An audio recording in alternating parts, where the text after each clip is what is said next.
Super star Rajinikanth இந்த 74 வயதிலும் அடுத்தடுத்த படங்களில் கமிட் ஆகிட்டு வராரு. அப்படி இவர் நடித்து கொண்டிருக்கும் திரைப்படம் கூலி. இந்த கூலி திரைப்படத்தை லோகேஷ் கனகராஜ் டைரக்ட் பண்ணுறாரு. மேலும் சன் பிக்சர்ஸ் பிரம்மாண்டமாக இந்த படத்தை ப்ரொடக்ஷன்ஸ் பண்ணுறாங்க. அனிருத் மியூசிக் பண்ணுறாரு. இப்போ விறுவிறுப்பாக ஜெய்ப்பூரில் இந்த படத்தோட ஷூட்டிங் போயிட்டுருக்கு. அடுத்த வருஷம் கோடை கொண்டாட்டமாக இந்த படம் திரையரங்கில் ரிலீஸ் ஆகும் என்று சொல்லப்படுது. அதன் தொடர்ச்சியாக சூப்பர் ஸ்டார் ரஜினிகாந்தோட அடுத்த படத்தை கே.எஸ். ரவிக்குமார் எடுக்க போகிறதா ஒரு தகவல் கிடைச்சிருக்கு. அதுவும் மிக பிரம்மாண்டமாக எடுக்க போகிறாராம். என்ன அந்த தகவல், வாங்க வீடியோக்குள்ளே போய் பார்ப்போம். சூப்பர் ஸ்டார் ரஜினிகாந்த் இவருக்கு நிறைய படங்கள், அதாவது நிறைய வெற்றி படங்களை கொடுத்தவர் என்றால் அது கே.எஸ். ரவிக்குமார் இயக்குனர் மட்டும்தான். அவர் எடுத்தால் கண்டிப்பாக ரஜினியோட படம் தரமாக இருக்கும். கண்டிப்பாக பார்த்தீங்கன்னா மாசாக இருக்கும். கண்டிப்பாக பல சாதனைகளை செய்யும் என்பது நம்ம கண்கூடாவே பார்த்துருக்கோம்.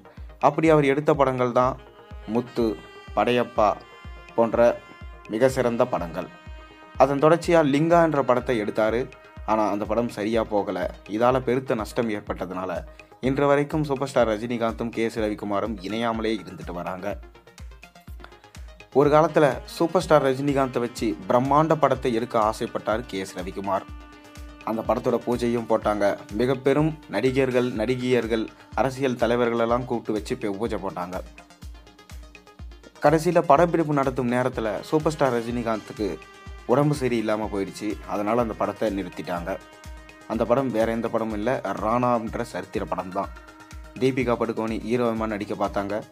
மேலும் ரஜினிகாந்த் ஹீரோவை நடித்தார். மிக பெரும் முன்னணி நடிகர்கள் எல்லாருமே இந்த படத்தில் கமிட் ஆனாராங்க. ஆனாலும் இந்த படம் எடுக்க முடியாமல் போனதுக்கு காரணம் ரஜினிக்கு உடம்பு சரியில்லாமல் போயிடுச்சு. அதன் தொடர்ச்சியாக இந்த படத்தை ஒரு பகுதி கதையை எடுத்து கோச்சடையான் அப்படின்ற பேரில் எடுத்தாங்க, அதாவது ரஜினியோட பொண்ணே. ஆனால் இந்த படம் என்னவோ ஒரு சரித்திர படமாக இருந்தாலும் இந்த படம் அந்த அளவுக்கு வெற்றியாக போகலை. அதற்கு காரணம் அனிமேஷன் டெக்னாலஜி மூலமாக இந்த படத்தை எடுத்தது தான் என இன்று வரைக்கும் ரசிகர்களாக இருந்தாலும் சரி பல பொதுமக்களும் சொல்லிட்டு வராங்க. ஆனால் எப்படி இருந்தாலும் ராணா படத்தை எடுத்தே தீருவேன் என கே.எஸ். ரவிக்குமார் சொல்லியிருக்காராம். ரஜினியும் அடிக்கடி இந்த கதையை சொல்லுங்கள், எப்படி இருக்குன்னு கேட்போம் அப்படின்னு அடிக்கடி கேட்குறாராம். அதை கேட்டுட்டு கே.எஸ். ரவிக்குமாரும் ஆனந்தமாக முதல்ல எப்படி கதை சொன்னாரோ அதே போல தான் இப்போ வரைக்கும் சொல்லிட்டு இருக்காராம். இதனால் கண்டிப்பாக கே.எஸ். ரவிக்குமார் நம்ம ரஜினியை வச்சு எடுப்பாருன்றது தெரிய வந்திருக்கு. அதுவும் ராணா படத்தை தான் கையில் எடுத்திருக்காராம். ஏன்னா இப்போ எவ்வளவோ பிரம்மாண்ட படங்கள் வந்திருக்கு. பாகுபலியாக இருக்கட்டும், RRR இருக்கட்டும், அதை மிஞ்சும் அளவுக்கு ராணாவோட கதை இருக்கிறதுனால கண்டிப்பாக இந்த படத்தை எடுத்தாகணும்னு சொல்லிட்டு கே.எஸ். ரவிக்குமார் முடிவு பண்ணியிருக்காராம். ரஜினியும் ஓகே சொல்லியிருக்காரு. பொறுத்திருந்து பார்ப்போம். நீங்கள் கே.எஸ். ரவிக்குமாரும் ரஜினியும் சேர்ந்து ராணா படம் எடுத்தால் நல்லா இருக்குமா நல்லா இருக்காதுன்ற உங்களை கருத்து மறக்காமல் கீழே கமெண்ட்டில் சொல்லுங்கள். மேலும் சேனலை சப்ஸ்கிரைப் பண்ண, லைக் பண்ணுங்கள், பெல் ஐகானை ப்ரெஸ் பண்ணுங்கள். அப்போ தான் நான் போகிற வீடியோஸ் எல்லாம் உங்களுக்கு நோட்டிஃபிகேஷனாக வந்து சேரும்.